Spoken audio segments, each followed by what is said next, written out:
National dialogue committee की सिफारिशात पर हुकूमती रद्द-ए-अमल भी सामने आ गया। पीटीआई के कोई भी तहफ़्फ़ुज़ात हैं तो वो मुज़ाकरात की मेज़ पर रखे। वज़ीर आज़म के सियासी मुशीर राना सनाउल्लाह ने मशवरा दे दिया। वज़ीर दिफा ख्वाजा आसिफ ने एक बयान जारी करते हुए कहा कि वज़ीर आज़म मुसलसल पीटीआई को मुज़ाकरात की दावत दे रहे हैं। अल्लाह करे मुस्बत और नतीजा खेज़ मुज़ाकरात सामने आए। नेशनल डायलॉग कमेटी की सिफारिशात पर हुकूमती रद्द-ए-अमल सामने आ गया। वज़ीर-ए-आज़म के सियासी मुशीर राना सनाउल्लाह ने दावा किया कि पीटीआई मुज़ाकरात नहीं चाहती, वो सिर्फ अफरा तफरी चाहती है। मशवरा दिया पीटीआई अपने तहफ़्फ़ुज़ात मुज़ाकरात की मेज़ पर रखे।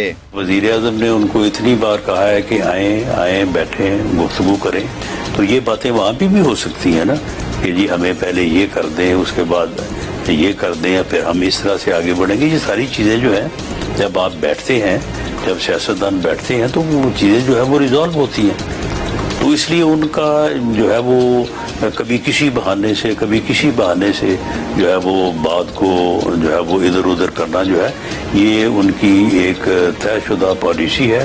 वो किसी सूरत में भी मुज़ाकरा नहीं चाहते, वो अफरा तफरी चाहते हैं। और उसके लिए जो जिसका नाम उन्होंने अब स्ट्रीट मूवमेंट रखा है, ये स्ट्रीट मूवमेंट हम शुरू करने जा रहे हैं, वतन मुज़ाकरात का नहीं बल्कि उनका तसादम का और अफरा तफरी और अमन-ओ-मान की सूरत हाल को खराब करने का इरादा है।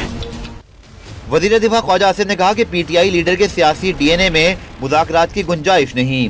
बानी ने सारी जिंदगी अपने ज़ाती मफाद पर फोकस किया। बानी कोई असूल परस्त शख्स नहीं, 200% मफाद परस्त शख्स है। ज़ाती फायदे के लिए असूल रिश्ते सब रोन सकते हैं।